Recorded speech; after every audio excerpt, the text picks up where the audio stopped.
What's happening, my people? Good morning. It is February the 1st. Could you believe it? Dry January's out the way. Anyway, it's been a while since I've had to, it's been a while since I've actually done a video like this. So what we're going to talk about today is the whole 10-hour rule that Uber has put in place and how to go around it. Okay guys, so how's this 10-hour rule working out for you guys? It's been 2 weeks now since its launch, and just wanted to get some feedback from you guys on how it's working out. Now, obviously for me, I'm hearing a lot on the Facebook channel and also from colleagues here in Reading that the 10 hours bullshit. It's not working out for them. I'm not entirely sure how they're maximizing their time, or how they're doing if they're creating a pattern. If you're driving full time, I would think that there are ways around it. But anyway, we'll talk about that in a second. Now, there's two reasons why I think this is a good thing. Is one, for the health and safety aspect of it all. As you know, there are people who are doing 15 hours, 16 hours a day, or even 12 hours a day, so to me, the 10-hour cap, because remember guys, that this is not 10 hours online, this is 10 hours of trip time. So all your trips, they'll add all that together, and obviously if it's 10 hours on the nose, then they will log you out. And too right, you should not be driving for 10 hours anyway, regardless. So it worked. I think for the health and safety aspect, it's a good thing. It's still not going to stop people from working, coming out and working for 12-15 hours a day. It's not going to stop people from doing that. They'll still do that. Obviously they'll probably do even more so now, depending on how they strategize their working shifts. And the second reason why I think it's good is because, okay, if you think about it like this, everyone's moaning at the fact that there's too many drivers out, and again, which is true, I'm not going to deny that. But if everyone is working to a shift now, or because of this cap, people are going to be more wise. Drivers are going to be more wise with regards to how they're going to stay out. So not everyone's going to have the same shift. Not everyone's going to do it at the same time. It's a case of you'll have out of 10 drivers, half of that at least won't be on the road at the same time as you, which I feel is a good thing, because now there's an even spread now of drivers that will be coming out, and it's not, and from what I heard from a colleague of mine here in Reading, that has become noticeable, especially during the day, because it's surging. So that means that demand is high and the driver count is low. So whether or not that's drivers that are not working during the day, and then obviously they're saving their hours, their 10 hours for the nighttime work, fair play to them. Okay, so that's my 2 cents on the matter. Now, how to go around this. My ideas on this is this, and this is how I would do it if I was working full time. I do this during the weekend anyway, but if you're working full time, okay, this is how if I was working full time, this is how I'd do it. I'd wake up in the morning around 6 o'clock, 5:30, 6 o'clock. Aim to leave the house by 6:15 at least, at the latest. Okay? I'll go out, do my journeys, and for the morning, obviously I'll take advantage of the morning rush hour. So between 7 and 9, it's going to be busy, or 7 till 10, it's going to be busy. So I'm out there taking advantage of the peak times. Okay, and then, sorry, the sun is in my face. And then I'll go home about midday. You know, midday, 1 o'clock. I'll go home roughly around that time. I'd probably log off at exactly midday. If I'm not on the trip already, I will log off at exactly midday already. Okay, and then go home and rest. You know, take a nap, do what you need to do, just not be in the car. Okay, and then 6 hours will pass, your timer will reset, and you've got 10 hours again, and you can go out again. Basically, from 6 o'clock onwards, you can go out again and take advantage of the rush hour for people going home from work. You know, between 6 and 7 or 6 and 8. You know, and you can work again up till midnight, and then you can do that as a pattern. So you're always going to get a 6 hour break. You know, 7 days a week. You know, you could do that. Now, also to maximize your time, and I know that prior to this, a lot of people were doing this. If you're in a certain location, for example, for me in town, a key location, you know, there's always pings in town. It always can get quite busy. You know, the surges are always happening mostly in town. You know, if you're in town, and then you get a ping request, okay, that is over 3 miles or over 15 minutes away, over 12 minutes away, I'm not going to grab that. You know, I wasn't grabbing it. I wasn't taking it before, and I'm not going to take it now that it's got the 10 hour cap. Even though I know I'm not going to go over my 10 hours anyway. I'm not going to even reach there or go near there because I work part time. You know, I'm not going to take it. If it's over 3 miles or over 12 minutes or even over 10 minutes, I'm not going to take it, because even more so now, because this is that journey time is counted towards the 10 hour cap. Now, do you really want to do that? Do you really want to do that? You know, you spend, and you're going to spend 10 minutes driving to the customer. Okay, just for example, I was going to round it off to 10 minutes. It could be, it's more most of the time. But anyway, 10 minutes. You spend 10 minutes driving to the customer. Okay, they're going to make you wait. You know, as usual. You know, for 5 minutes. So that's 15 minutes gone already. Okay. Now, you've driven 15 minutes to get to them. You've driven 10 minutes to get to them. 5 minutes away, so 15 minutes altogether. And then they get into your car, and then they ask you to go back to town. All good, because you're going back to your location where you started. Brilliant.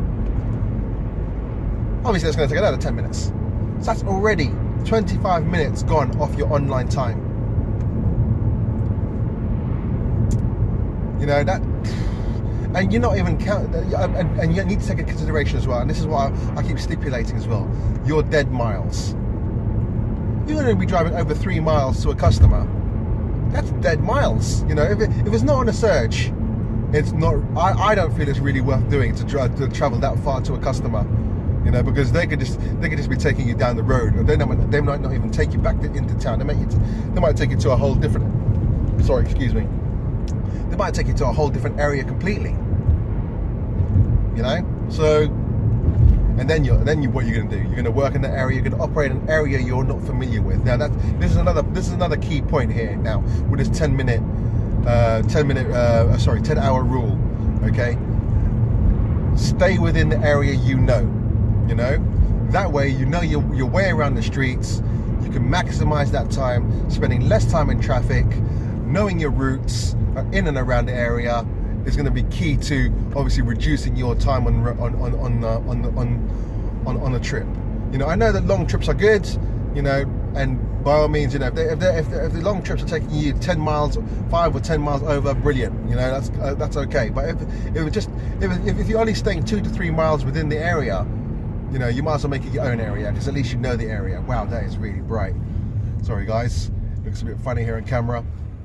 So anyway, so that's one thing, you know, and I don't understand why people would travel over 10 minutes to pick up a customer. I just don't understand. I understand if you've been sat idle online for 15 minutes or more without a ping, then I understand you're going to go grab whatever you can, okay? But majority of the time, you probably wouldn't even need to do that. Yeah, there are guys sometimes who are in areas which is bad, where they're waiting for a job for half an hour, right? Yeah, I get that, you know, totally understand, you know. So if you are going to take a job that's 15 minutes away or 20 minutes away, I understand it. But for those who know that they're going to get a ping, or they know that they're in an area where they can get a ping, you know, why do that? Why travel 3+ or 10+ minutes away to pick up a customer? It just doesn't make any sense to me. You know, that's dead miles. They'll take you out, and even more so now that the 10-hour cap has been put in place. Now, another way to maximize your 10-hour cap is to take another job. Yes, I know. Majority of Uber drivers, the thing is, when you read on Facebook, on the Facebook groups, majority of Uber drivers, they're lazy. They are damn lazy, you know, and they can moan and bitch at me whatever they want, but I'm going to call them lazy, you know, because and they're all they want to do all day long is point fingers and blame, you know. Uber this and Uber that, Prius drivers this, full-time drivers, part-time drivers, you know, Romanian drivers, you know, everything. They just talk. They complain about everything. They on Facebook, these drivers do, Uber drivers. So they're really brutal when it comes down to making complaints. And the worst part is that they don't see past what they're moaning about. You can't help them see. They will stick. They are stubborn as hell, you know. My ideology of it all is that, and everyone knows this already, is that if you're not happy at a place, move along. You know, it's simple as that. You just move along. You know, if you've done everything you can to you've exhausted everything you can in terms of feedback, comments, you know, anything like that, and nothing happens, for example, then what is stopping you from moving on? That part of your partnership with Uber is self-employed, because you can move on whenever you want. So anyway, to maximize to work around the 10-hour cap, get another job. You know, it's as simple as that. You know, and there are jobs that you could do in between Uber. So, for example, I recently signed up. And you must have seen on you've seen on the videos previously that I signed up to Deliveroo. You know, and you know, the earnings is more or less the same as Uber, depending on obviously with Uber. If there's surges, then obviously you're earning way more than you are in Deliveroo. But on a standard day without surge, you know, it's more or less on par, and you're doing less mileage, which I've proven already to you in the past, in the previous video. So yeah, you could do Deliveroo. So for example, you're doing the 6-hour split shift. So you work 6 o'clock till midday. From midday onwards, that's busy on Deliveroo. You know, there's going to be people ordering, people from the offices and wherever have you ordering, you know, ordering food. Now, I must say that is dangerous though. Midday on a weekday, you know, in a centre of town, in a car, it's quite dangerous to do that, because obviously traffic wardens are out in force. You know, there's not much parking available. You know, you shouldn't be paying for parking. You know, definitely not paying for parking. You know, it's difficult if you're in a car. But if you got a push bike at home, you know, or a scooter, if you're one of them people, if you do have these things, then you know, you're in luck. You can join Deliveroo and start within 48 hours. You know. So yeah, you can do Deliveroo during the day, you know, from 12 till 2 o'clock, for example. So the lunchtime rush, or you can take a block from Amazon Flex and do a block from 1 o'clock onwards or 2 o'clock onwards. You know, a 4-hour block, or do Amazon Prime if you have it in your area, and do an hour or two here and there. You know, so that way you've earned some money. You know, you're not sitting around. You know, if you're really that strapped for cash, you know, you will find a way. You know, to, you know, you could work as a courier for these small courier companies, and do that, which in your dead time. There are ways, guys. You just need to go out there and do it. So, guys, I hope that was all helpful to you. I know most of it was ranting, but you know, I just thought I'd make a video just to talk to you guys about this. You know, don't fret you know, at the end of the day, because the 10-hour rule, the 10-hour cap, you can work around that, and there are ways around it if you push yourself to do it. You know, there are Uber drivers out there who are doing Uber, Amazon Flex, Uber Eats, you know, Deliveroo, like myself. There are drivers that are doing other things. You know, as you know, I work full time already, as you guys know. You know, I do Uber part time, and then I do Deliveroo during the dead times. If it's dead, I can do Amazon Flex if I wanted to.